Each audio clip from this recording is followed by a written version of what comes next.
Hello friends, యుద్ధంలో ఊపిరి పీల్చుకునేలా ceasefire జరిగింది. అందులోనే చర్చలు కూడా స్టార్ట్ అయ్యాయి. ఇరాన్ అమెరికా చర్చలు స్టార్ట్ అయ్యాయి, అది కూడా పాకిస్తాన్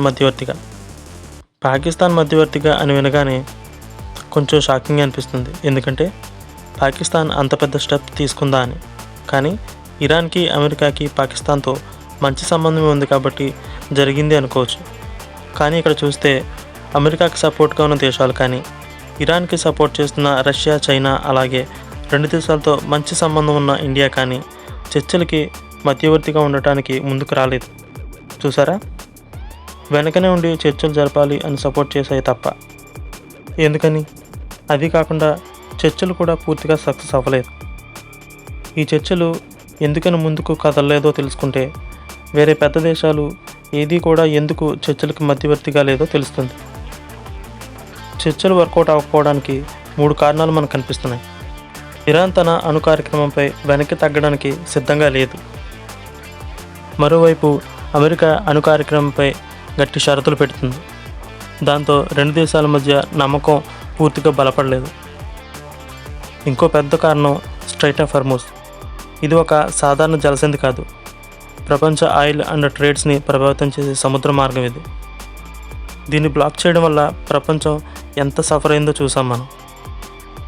ఇరాన్ హర్మూజ్ మీద ట్యాక్స్ వసూలు చేస్తాం, దాని మీద అధికారం కావాలి అన్న డిమాండ్ ఉంచితే అమెరికా దాన్ని ఓపెన్ చేయాలి, అది కూడా ఫ్రీగా అన్న డిమాండ్స్ని ముందుకు తీసుకొచ్చింది. మూడో పాయింట్ ఏంటంటే రాజకీయ వ్యూహం.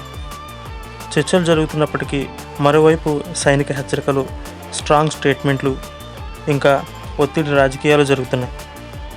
ఓ పక్క డిప్లొమసీ, మరో పక్క మిలిటరీ ప్రెషర్ ఉంటే నిజమైన ఒప్పందం కుదరడం చాలా కష్టం.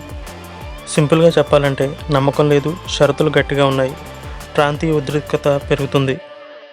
ఇదే చర్చలు సక్సెస్ కాకుండా ఉండడానికి ప్రధాన కారణాలు. ఇప్పటికీ పరిస్థితి చాలా సున్నితంగా ఉంది. ఒక చిన్న నిర్ణయం కూడా మళ్ళీ పెద్ద సంక్షోభానికి దారితీసే అవకాశం ఉంది.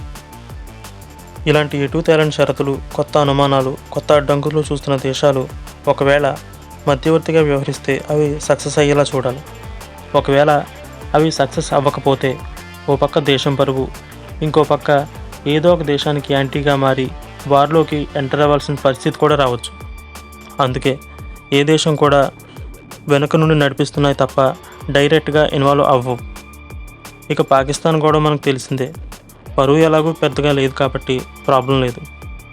ఒకవేళ పవర్ఫుల్ కంట్రీస్ అన్నీ కలిపి కొంచెం కష్టమైన చర్చలు జరిపితే 3 దేశాల్లోనూ ఒత్తిడి పెరిగి ఆగే అవకాశం ఎక్కువ ఉండొచ్చు. ఏ దేశానికి ఆ దేశం తన స్వలాభం కోసం ఆలోచిస్తే అవ్వదు.